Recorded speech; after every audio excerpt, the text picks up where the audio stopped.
নমস্কার, দেখছেন নিউজ 18 বাংলা। মিমি রয়েছি আপনাদের সঙ্গে। দেখুন, গত কয়েকদিন ধরে ফিরহাদ হাকিম, কলকাতার মেয়র তথা রাজ্যের পুর নগর উন্নয়ন মন্ত্রী, তার একটা বক্তব্যকে কেন্দ্র করে যথেষ্ট জলঘোলা হয়েছে, বিতর্ক দানা বেঁধেছে। ফিরহাদ হাকিমের বক্তব্যে ধর্মীয় বিভাজনের অভিযোগ তুলে ওয়াকআউট করেছে বিধানসভা থেকে বিজেপি এবং টানা আক্রমণ শানিয়েছে। দিনের পর দিন হই হট্টগোল করেছে বিরোধীরা। এবার অধ্যক্ষের নির্দেশে অবশেষে বিবৃতি দিলেন পুর নগর উন্নয়ন মন্ত্রী। কারো ধর্মে জ্ঞানত আঘাত করেননি বলে দাবি করেছেন ফিরহাদ হাকিম। তার বক্তব্যের অপব্যাখ্যার অভিযোগ তুলেছেন মন্ত্রী। ফিরহাদের বক্তব্যে খুশি বিরোধী দলনেতা শুভেন্দু অধিকারী। আবির আমাদের প্রতিনিধির সঙ্গে কথা বলবো। আবির, অর্থাৎ ফিরহাদ হাকিমের এই বক্তব্যের পর, এই বিবৃতির পর, তাহলে এতদিন ধরে যে গত কয়েকদিন ধরে যে বিতর্ক চলছিল তাতে ইতি পড়লো।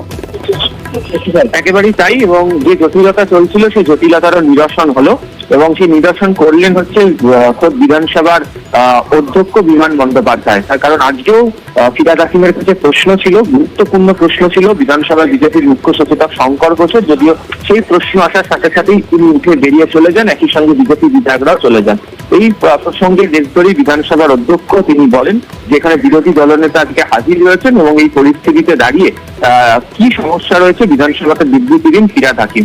সেখানেই ফিরহাদ হাকিম তিনি বলেন যে তিনি ধর্মনিরপেক্ষ হিসাবে পরিচিত এবং তিনি দুর্গাপুজো, কালী পুজো করেন, এবং সেই পুজোতে বিরোধী দলনেতাও একাধিক সময় তিনি হাজির হয়েছেন, এবং বিরোধী দলনেতাও একটা সময় মন্ত্রী ছিলেন। তিনি জানেন যে মন্ত্রীর দায়িত্ব কি, এবং ফিরহাদ হাকিম ধর্মনিরপেক্ষ ব্যক্তি হিসেবেই রাজ্যে পরিচিত। ফলে তার যে কথা বলা হচ্ছে সেই কথার অপব্যাখ্যা করা হচ্ছে। শুভেন্দু অধিকারীও তারপরে তিনি উল্লেখ করেন যে ধর্মীয় অনুষ্ঠানে মন্ত্রী এবং মেয়র তিনি যেতেই পারেন, তারাও বিভিন্ন সময় ধর্মের কথা বলেন, এতে আপত্তি নেই, কিন্তু তাদের একটা অংশের আপত্তি ছিল, সেই আপত্তির বিষয় নিয়ে ক্ষমা চাইতে হবে না, কিন্তু তিনি যে দুঃখিত সেটা যেন বিধানসভা সদনের মধ্যে দাঁড়িয়ে বলেন। তো ফিরহাদ হাকিম সেটি বলেন যে তিনি ক্ষমা পাচ্ছে, তিনি দুঃখিত, এবং তিনি যে কাউকে সজ্ঞানে বা অজ্ঞানে কাউকে যে অপমান করেননি সেই বিষয়টা তিনি বলেন। এরপরই বিজেপি শিবিরের তরফ থেকে বলা হয় তারা গোটা প্রসঙ্গটাকে খুশি, এবং তারপরে যে সমস্যা গত কয়েকদিন ধরে চলছিল বিধানসভাতে, যা নজিরবিহীন ছিল যে মন্ত্রীকে বয়কটের ঘটনা, তা কার্যত আজকে এখানে নিরসন হলো। ধন্যবাদ আবির।